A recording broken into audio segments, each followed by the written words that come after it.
Flint lives matter! The people of Flint have had enough. Many have been campaigning since the initial switch from Detroit Water. Literally, I could tell the day that the switchover hit my pipes, because the moment that I took a shower, it would switch about every 2 days. One day it would smell like straight river water, and the very next day it would smell like you were swimming in a swimming pool. Well, the day we went on to Flint City Water, I was like, nobody drink this water at all. I researched it and we started using bottled water immediately. The people of Flint, much like you and I, depend on the basic need of water, many of whom have gone with undrinkable water since the switchover. This is from my faucet over by the Fenton and Atherton area. This is actually lead laden. I had it tested and it come back positive for lead. So that's what this is. If I let it sit here, all the particles will sit and float at the bottom and it'll all just sink. As bad as the water may be, people are most worried about how it's affecting their children. They're leaving us no option but to use this. This is our option. These are our children's option, and that's why I'm here, because no child should have to drink this. What's worse is that the people of Flint are having to pay more for water they can't use. Our water prices have skyrocketed. We spend approximately $80 to $90 a month on bottled water. If you live in Flint, you're not a wealthy person. That's why you're living there.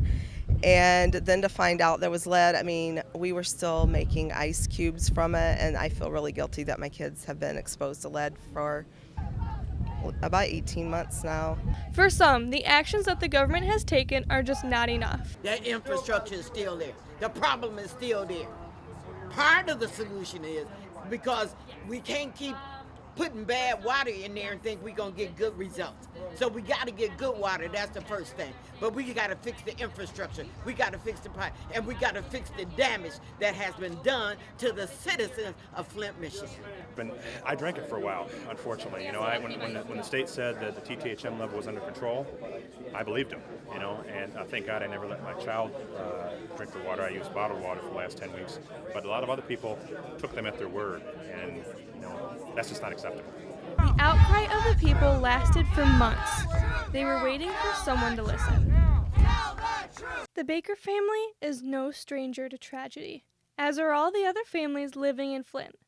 What makes their story even more of a heartbreak is Megan Baker's pregnancy throughout the timeline of the water crisis. My entire pregnancy, we were living in Flint, and it was the entire time that we were on the Flint water system. 11% of the children living in the United States are affected from ADHD. But for the Baker's 8-year-old daughter, Piper, her sudden behavior issues have all eyes turned on the water. If you know anything about Piper, she is an extremely intelligent little girl. She went through testing early when she was 4 years old, and they put her in school a year early because of how well she picked up and retained information. So now, her being in 3rd grade, it doesn't really make sense to us as to why all of a sudden that would just go out the window. We don't know if it was predisposed, or if she was born and this was meant to happen, or if this was a cause of her environment and the lead in the water. With a new diagnosis, what is the right way to tell your child that something that they ingested is causing them a lifelong struggle? We have set her up with a therapist to see what we can do to benefit her to help get her back on track. Both her mother and her father, Chris, now face the struggle of explaining to their daughter her new disability. But what's the right way to do that? You know?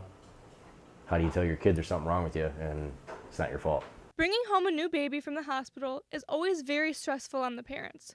But what happens if even they are kept in the dark about the quality of their water? When we had our youngest, after we brought her home from the hospital, she developed a full body rash that didn't go away for quite a few weeks, and we couldn't figure out why. And when we took her to the doctor, they told us just to not give her quite as many baths. The daily struggle of the people in Flint has caught the nation's eye. Senator Bernie Sanders came to Flint to listen to the community voice their frustration. I lost twins in July of 2015 due to being poisoned. Both of my kids have tested positive for high levels of lead. My son has been suspended 56 times this year in school. He's in the 1st grade and he doesn't even want to attend school anymore. And now my mom is a nurse anesthetist. She works at McLaren Flint. She didn't know what was going on at the hospital, and now people aren't trusting her. So I want answers. I want to know why my mom's getting blamed when she didn't know anything. I want to know why my peers can't even go home and drink and shower. Not only is the community emotionally and physically hurt, their wallets are beginning to feel a tug. Financially, this is just ridiculous. I mean, that could be a car payment or money that we were saving up for college funds or retirement funds, or, you know, if the girls needed clothes or something like that. No, we had to pay, you know, 1/3 of a mortgage payment for water. It's ridiculous. To think that we were causing more damage to our children.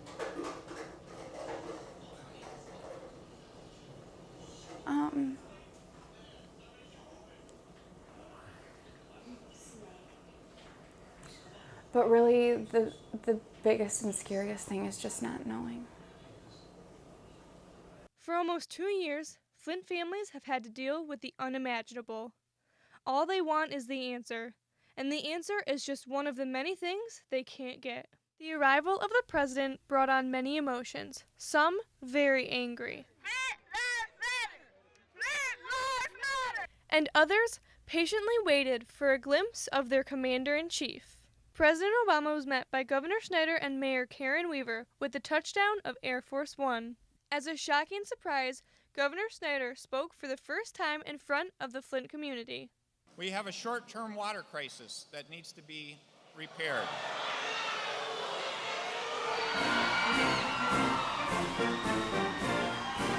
It was a completely different atmosphere when the president took the stage.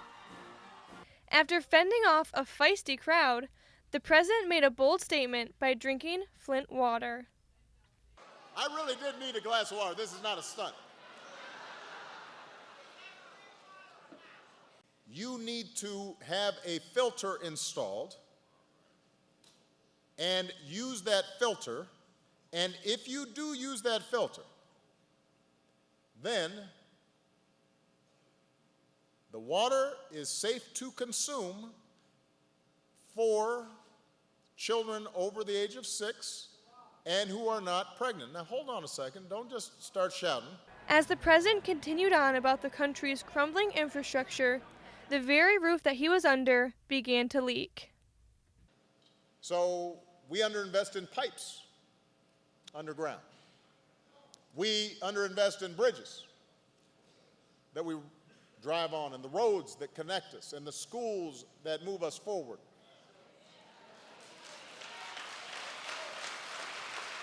The president came to ease their minds, but nothing has changed, and the people are still waiting for a final solution on the water crisis. Jordyn Bruns, DTV News. Thousands of mid-Michigan people came out to Dimondale to see Donald Trump, and like Stanley Jablowski, many of them connected with Trump's message on a personal level. I come from a background. My father was a coal miner. We had nothing, but we succeeded because we worked. That's why I'm voting for Trump. It's going to be a victory for the people, a victory for the wage earner, the factory worker. Remember this, a big, big victory for the factory worker. They haven't had those victories for a long time. But it's Trump's views on immigration that really pulls in the supporters. And I really do like his standpoint on immigration. I do believe that building the wall is a solution. It's proven time and time again that building something to go around something and keeping something out will work. I'm all for immigration, but I want legal immigration. I think all this illegal immigration is only going to hurt young people, because all of these illegal immigrants are going to be competing for your jobs.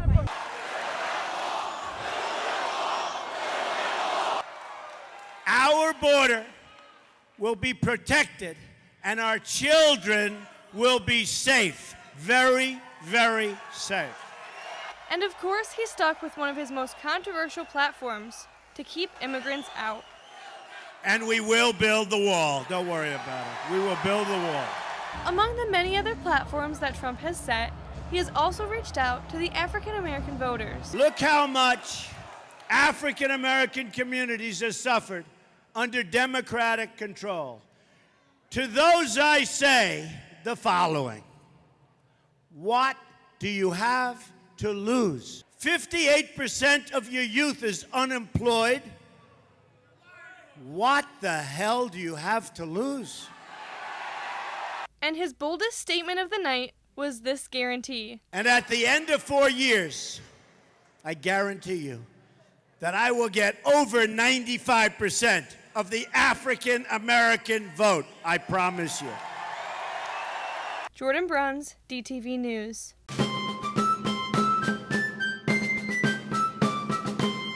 The bottom line is this.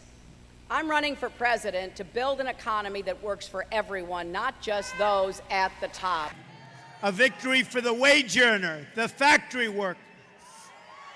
Remember this, a big, big victory for the factory worker. They haven't had those victories for a long time. Donald Trump's platform on economy will boost growth to 3.5% per year on average, with potential to reach 4% growth. He will also create a dynamic, booming economy that will create 25 million new jobs over the next decade. Hillary's views on economics will restore basic fairness to our tax code. She will ensure that the wealthiest Americans do not pay lower taxes than middle-class families. She will also close corporate and Wall Street tax loopholes and invest in making a better America. Trump also has a 7-point plan in place for trade. Some of these include withdraw from the Trans-Pacific Partnership, which has not yet been ratified. He will also appoint tough and smart trade negotiation skills to fight on behalf of American workers. He will also direct the Secretary of Commerce to identify every violation of the trade agreement. Her views on trade will support the reauthorization of the Export-Import Bank. She opposes the Trans-Pacific Partnership and supports trade agreements that will raise wages and increase prosperity to the American people. Jordyn Bruns, DTV News. We should be really proud. We had an incredible year. It's remarkable what you can accomplish when we work together. Governor Rick Snyder's 7th State of the State address started off with a reflection on the great year Michigan has had. He touched on the growth of jobs and the dramatic drop in unemployment. In the last few years, since 2010, we've created almost 500,000 jobs, making us #1 in the Great Lakes region and #6 in the nation for private sector job growth. Over the last 6 years, we've had 38 counties cut their unemployment rate by more than half with a steady or increasing labor force. Governor Snyder then took the time to touch on the many improvements that took place this year regarding education. A great program we did this last year we should be really proud of was called C-STEP. It was about providing capital equipment to our community colleges to upgrade their career tech education programs. So if you're an auto technician looking to do auto repair, you didn't go on 10-year-old equipment. You're using the same equipment you're going to walk on the job and use. Roger Curtis, the Director of Talent and Economic Development, agreed with Snyder's point and the importance of career-based learning. Well, I mean, we've had some great success. He talked about C-STEP and the grant money that was there to get the equipment at the community colleges. I think we've seen how successful that can be, what a shift, a huge shift for an entire community, not just the community college, and those students that are going there, the impact it can have. So I think now we want to expand that, maybe look at K through 12. But it wasn't until 34 minutes into his speech that Governor Snyder finally spoke about the topic that dominated last year's address. Now I'd like to talk about Flint for a couple minutes. Make no mistake, this was a sad chapter in the history of our state. Last year, the people of Flint suffered an unacceptable crisis. I made a commitment to the people of Flint to fix it. We took immediate action. In the following days and months, we've worked tirelessly to make Flint's water safe to drink again and improve the entire city of Flint. We're making progress, but our work is not done yet. One of the last remarks made from Governor Snyder was a request for the next 3 years. Our goal should be to reach 10 million people again. We were there once. We're at 9,928,000. We need 71,000 more people, and let's get them over the next 3 years. Let's put them to work in Michigan. Jordyn Bruns, DTV News.